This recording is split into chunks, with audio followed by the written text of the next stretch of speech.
Welcome to Uxbridge Scugog Life. I'm your host, Jackie Hermans. Hair done, check my nails. Baby, how you feeling? Do, do, do, do, do. I am saying that because I had my lashes done last night. It always makes me feel like a woman. And I just wanted to bring that up because support local businesses. Support those small business entrepreneurs. They're doing their best to stay vibrant. And what else do I want to say? Oh, Port Perry, they had their Santa Claus parade on this past weekend. And it was wonderful that they actually were able to have a real parade and to have the crowds out there. Absolutely fabulous. Now, you know what? I mentioned about getting my lashes done. I didn't give my lash lady a little bit of a push there. So I'm going to give her a push. Her Instagram is the letter I, lash artist. So check her out at I Lash Artist. Now we're gonna have a great show today. We are talking to Santa Claus. Yes, Santa is going to be on the show. We're actually also talking to the Durham Regional Police about porch pirates. Yes, they are real. You want to find out how to prevent them from hitting your home.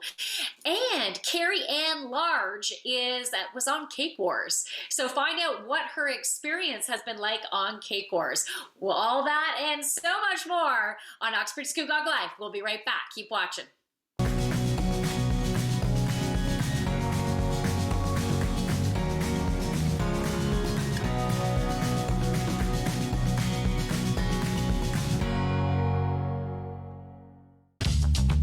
This program is brought to you by Ignite TV.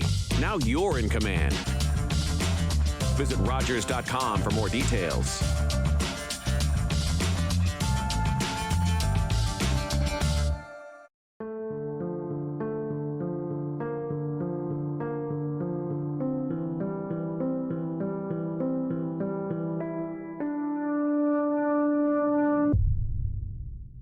Blood in the urine is the most common symptom of bladder cancer. Don't ignore this warning sign, not even once.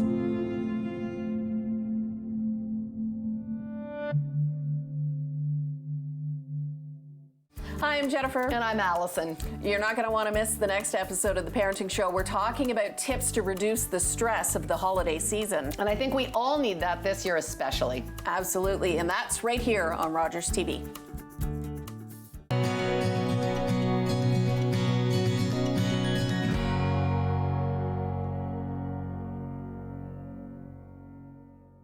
Welcome back to Uxbridge Scugog Life. So with me now on the show is Sergeant George Tudos, and we're talking about porch pirates. Now, I have never heard about this term before.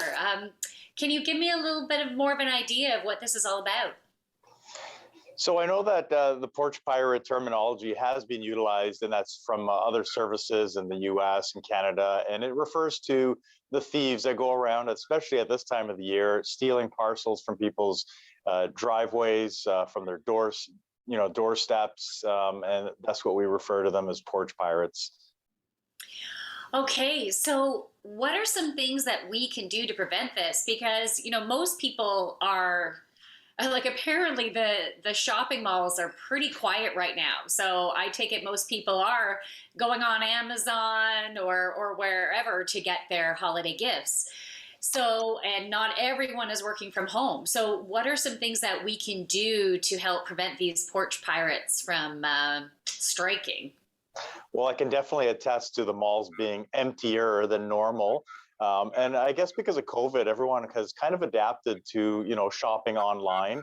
Companies have gotten a lot better as far as, when it comes to shopping online and, some of the services that are available. So there has been an increase in online shopping. I know that myself, I have also been doing it for many different things. And, we want to make sure that your merchandise, the items that you're buying is protected and that you're not a victim of theft.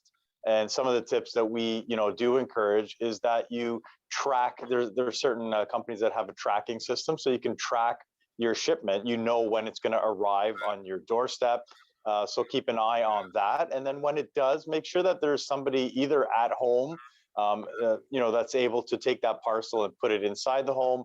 Or if you have a friend or a neighbor or somebody that's trusted to you, make sure that they are aware that a parcel will be arriving. A lot of times these companies will actually send you an email telling you that the item has arrived. And at that point, you can text your friend, family member, tell them to bring that parcel in. So that's kind of one method that we suggest. However, some people may not have that luxury of having someone available. There are other methods that you can use, and some of those have been a drop box that have been installed in homes, especially if you're in the industry where you're doing this very often. You can have a drop box installed in your home where it's secured, it's locked, and the parcel gets put inside that drop box. Oh, interesting. Now, what do you think about it? I know with some companies you can add some notes about when they drop things off. So what do you think about the idea of asking them to put it in the garage? Is that something you recommend or no? Well, it can work. It can act as a deterrent for sure. But I know in some cases, these porch pirates or thieves have actually been following, the companies that are dropping off the parcel. So they'll actually follow them. And if they see them opening up a garage and putting the item in, it may not work. So it's hard to say whether that will work. It's not a foolproof plan. It can work. You can also make sure that you have cameras on the property. I know that a lot of people have ring cameras that are installed in their home, so you can actually see when the parcel gets dropped off. You can get a text message right away stating that there's somebody spotted at your front door, and it's also recording. So this acts as a deterrent as well too. Having an alarm system, lighting that turns on when there's motion at the front of your home. But yes, you are right. You can instruct them to put it in a certain area that's hidden and away from other people seeing it. And it all depends on the homes, right? Every home's different. Some have, more secluded front doors. Some are, really close to the sidewalk that anyone can see, a parcel sitting on that driveway. So there are different methods that you can use depending on your environment and your home. Okay. So now that we have these porch pirates and more people are ordering their gifts online, have you seen a decrease in issues of people having their stuff stolen out of their car when, let's say, they're going to different stores? So that at this time of the year, unfortunately, we see an increase in this. And I know that on the past weekend, we had officers at the Oshawa Mall and other neighborhoods within North Whitby, just letting the community know that, we have our Lock It or Lose It campaign. And we are, making sure that people don't become a victim of theft. So, some of the tips that we provide there are to make sure that you lock your doors. First of all, that's probably one of the most important one. And we still get thefts, believe it or not, where, people leave their vehicles unlocked at night. And some of these thieves are going, at night, checking all the door handles and anything that's open. They are going to ransack that vehicle. They're going to go inside, and take whatever they can find. However, in the malls, I know some people do lock their items. They lock everything in their vehicle, which is great. However, don't make it visible, because if somebody sees, some sort of an electronic, laptop, iPad, phone, something of value, they're going to break your window. They're going to get into that vehicle, steal that item, especially if they see it's of value. So, keep items out of sight. Put them underneath the blanket, put them in the trunk if you have a trunk, put them under the seat. Don't make it inviting to any thieves, and try to keep it out of sight. Okay, really good advice. Thank you so much, Sergeant. It was wonderful to have you on the show. Happy holidays. Merry Christmas, and have a great holiday. Thank you. You too. We'll be right back with more on Uxbridge Scugog Life.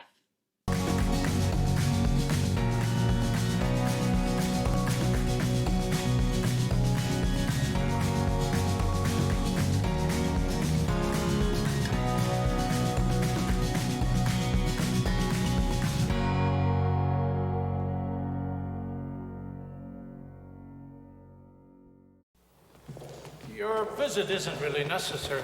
I'll judge for myself. I know you're an MP, Miss McPhail, but a woman has never... I am not leaving till I do.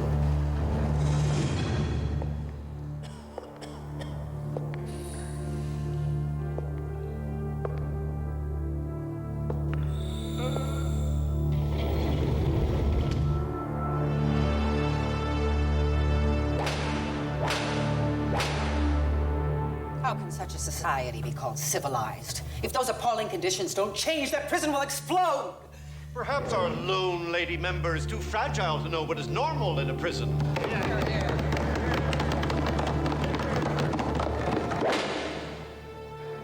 Is this normal?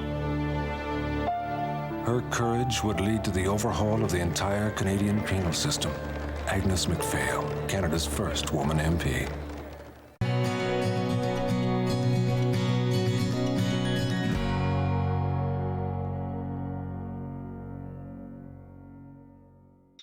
Welcome back to Uxbridge Scugog Life. I am so excited for this special guest. I have Santa Claus. Santa, how are you? I'm fine this morning. Oh, what a wonderful day. Yes, it is. It's beautiful. And especially because I have the treat of being able to interview you. Are you ready for some hard-hitting questions? Well, we'll try our best. Okay, well, these are some questions that have been brewing in my mind over the years. And so if there's anything you don't want to answer, by all means. Okay. Okay, so my first question is, at what age did you actually become Santa? Oh, well, that was many, many, many, many years ago. But I was, probably a young lad, heading teenager, I think, when it was my turn to become Santa, to put on the magical suit. The suit makes Santa much more magical. I mean, we all have a certain amount of magic in ourselves, but the suit really makes the difference. It's surprising. Okay, so is it similar to the Christmas Tim Allen movie where you put on the suit and then all of a sudden your belly grows and your beard grows? And how did that happen? Well, but you tend to eat a lot more cookies and get fed well, and watching the elves and not doing so much exercise, and amazingly enough, the pounds come on.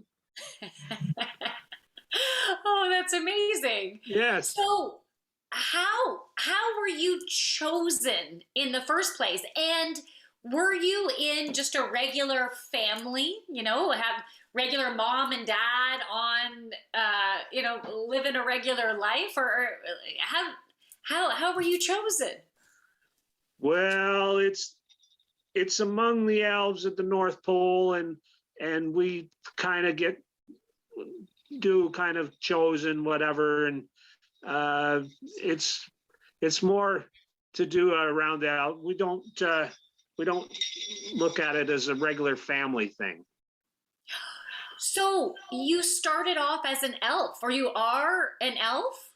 Oh, of course. Santa's one of the head elf. Wow. Okay, I didn't realize that. Yeah. And so were you much smaller before and then you grew? Yeah. It's part of the to do with being Santa Claus. But then I also have to be able to shrink down so I can get down the chimneys. Oh. See, the magic of the suit makes me so I can change, and I can get down very small chimneys and be able to open doors and windows and things so I can get in to see all the little children and make sure that they get a gift for Christmas. Now, will you ever be passing on the magical suit to someone else? It's time. Oh, yeah, when it's time.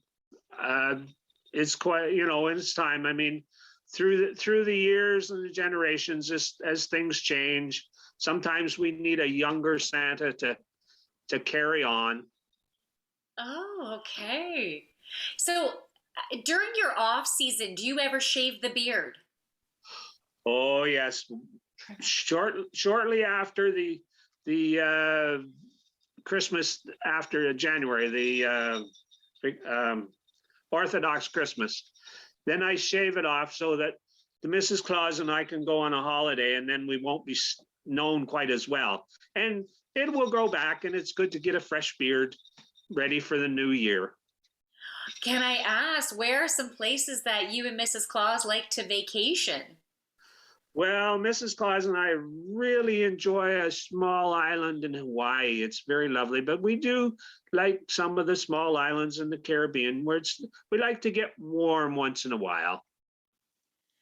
Oh, I like those Caribbean vacations. Maybe one of these years you can bring me in your Santa sack to Hawaii. Oh, we get asked that quite a lot. So, do you have I know you like cookies. Oh, actually, that's what I want to ask. What are your favorite cookies? Oh, just about any cookie is fine, but a mouth-melting shortbread cookie is just the best. We just really enjoy one of those as they melt in your mouth with some milk.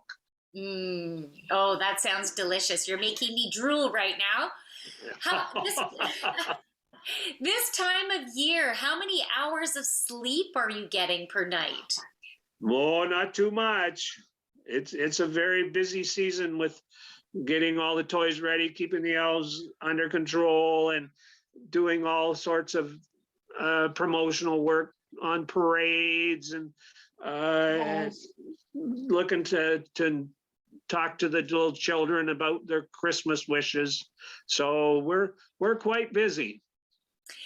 So, but I guess, are you built for that? Are you built for a lack of sleep this time of year? You can just run off of it, no problem? Well, we try and rest up in the summertime. We try and gain some sleep in the summertime.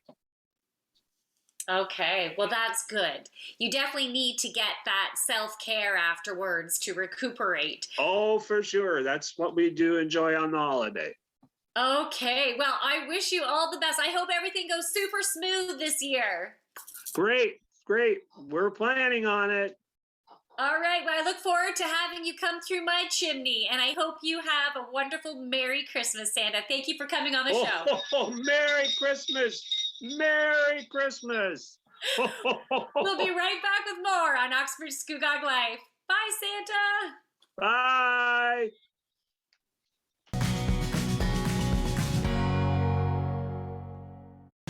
The regulars, the guys who keep this place in business.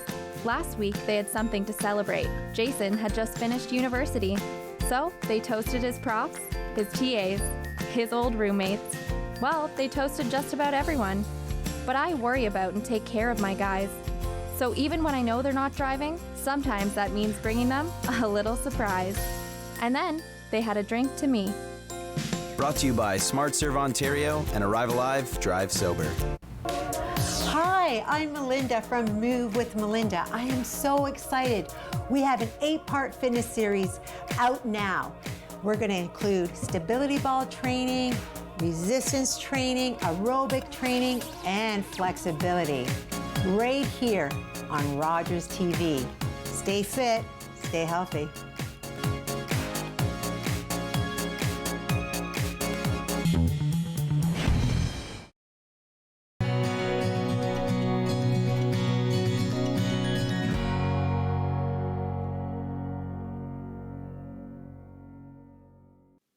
Welcome back to Uxbridge Scugog Life. So I have Carrie Ann Large, who is not only the executive director of the Scugog Chamber of Commerce, but she is famous from Cake Wars. Carrie Ann, how are you? I'm great. How are you doing, Jackie? I am good. I'm really excited to have you on the show. I love that TV show called Cake Wars. I love it. It's so exciting to watch and delicious to watch. Yes. Okay, so how did you end up on the show? I would love to know what that whole application process was, and even your inspiration to apply in the first place. I had always it was on my sort of bucket list that, that is how I wanted to sort of end my baking career, would be to be on a show. And I had applied. You had to send in a sort of video application and some pictures of some cakes that you had done in the past. So I sent that all in and didn't hear anything for months and months and months and months. And I was at the bakery one day and was out running some errands and came back, and one of the staff member said to me that somebody had called about some cake boards. And I said, well, I don't need to buy cake boards because I have a local supplier. Like, it just didn't make sense to me why somebody was calling me about cake boards. So I wasn't even going to return the call. Then I thought, oh no, well, maybe they've got like a little bit better deal. Let me like explore the option. And then when I called the number back, they answered the phone and they said, thank you for calling Food Network Cake Wars. So I'm glad I called back and just didn't discount it. But yeah, that's, they had picked me and asked us to put a team together and come out to LA and do the show. Wow. Okay. So first of all, I've never been to LA before. Had you been to LA before this experience? No, never. What was that experience like, even going there? It's everything you see on TV. Absolutely. Everything is big and grand. And yeah, it's just a phenomenal city. That's amazing.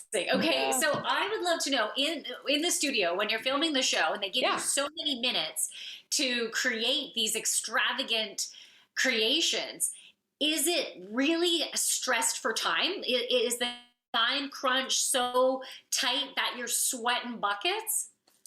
You are. The time clock is real. And actually the kitchen that we drew to be in when we were on set had the clock right behind us. So we were able to watch that clock really, really closely. But it is, the time is actually real. There are a few things that they let you do ahead of time because there is some sort of drawing time that's required that just wouldn't be feasibly possible in a short window like that. But other than that, everything is as you see it on TV.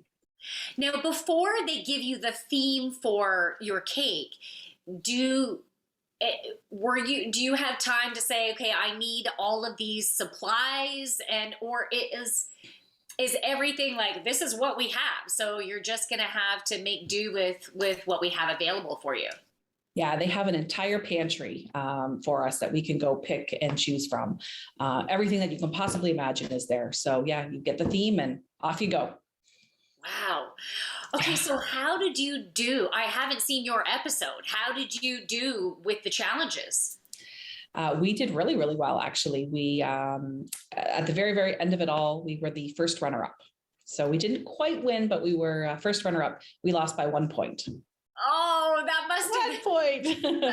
So tough. Oh my goodness, Yeah. So by 1 point. Okay. Yeah. Now, after you being on this show, did you get a ton of phone calls? And I know you were ending your baking career. Yeah. How did that play out for you?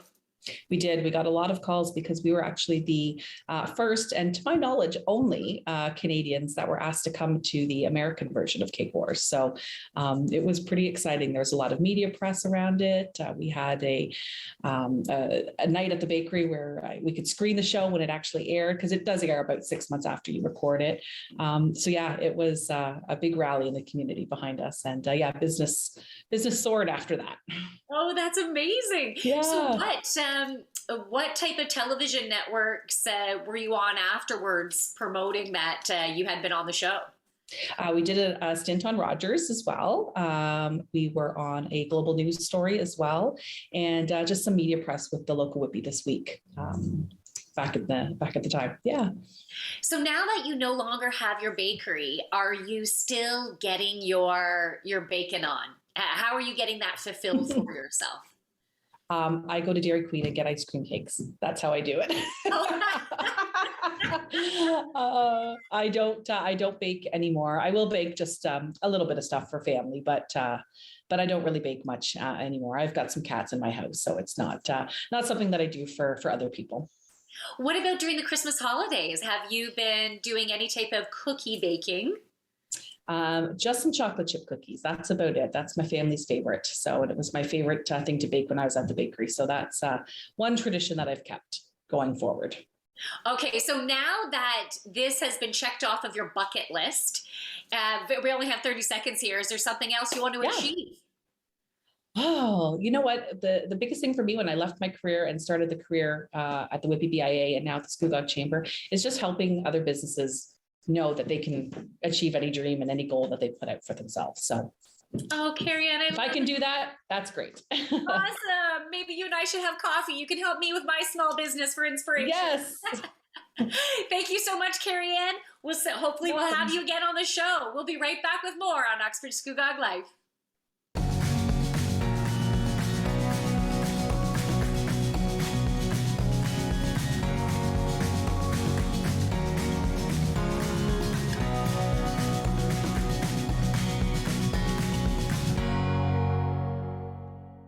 When an impaired driver killed my brother DJ, my life changed forever.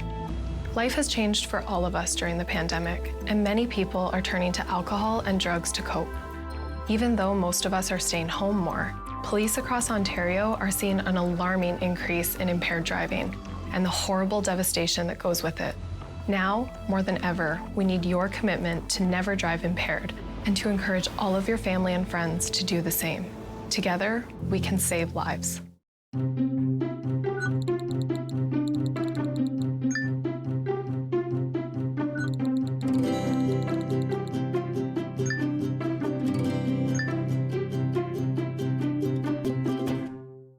Hey kids, ho ho ho! Join us here for 6 nights in December for Talk to Santa, right here on Rogers TV. Ho ho ho! Give us a call and we'll chat.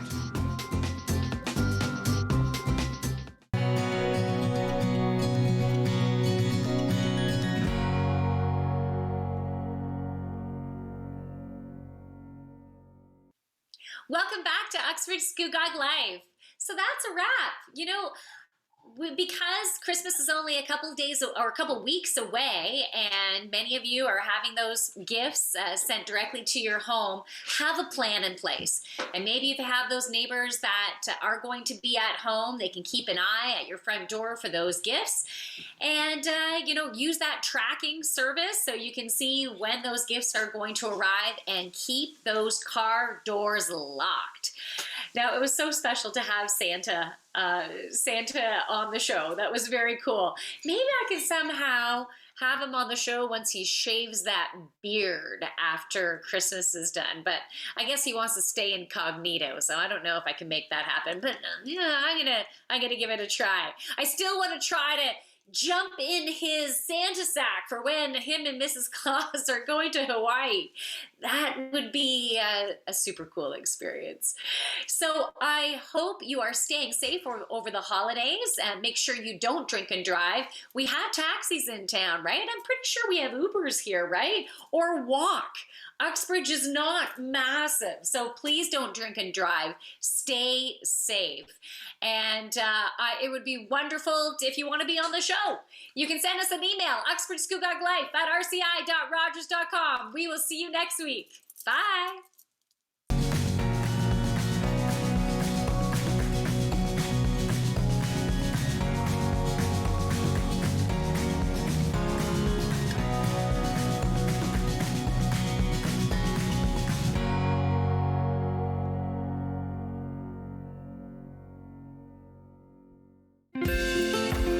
Call the Rogers TV viewer response line, email us, or connect with us on social media.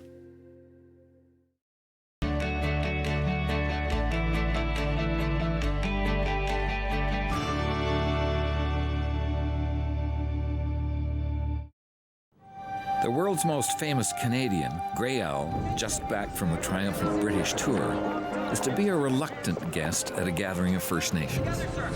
Archie, you may not realize this, but right now you are the most famous Red Indian in the world. These are your people. You have to be there. Come on, Harold, let's go. Sure, I'm sure. His name is Archie Bellini, and if he's a Red Indian, I'm the King of China. It is an honor to meet the man called Grey Owl, who has brought much respect for our people. Imposter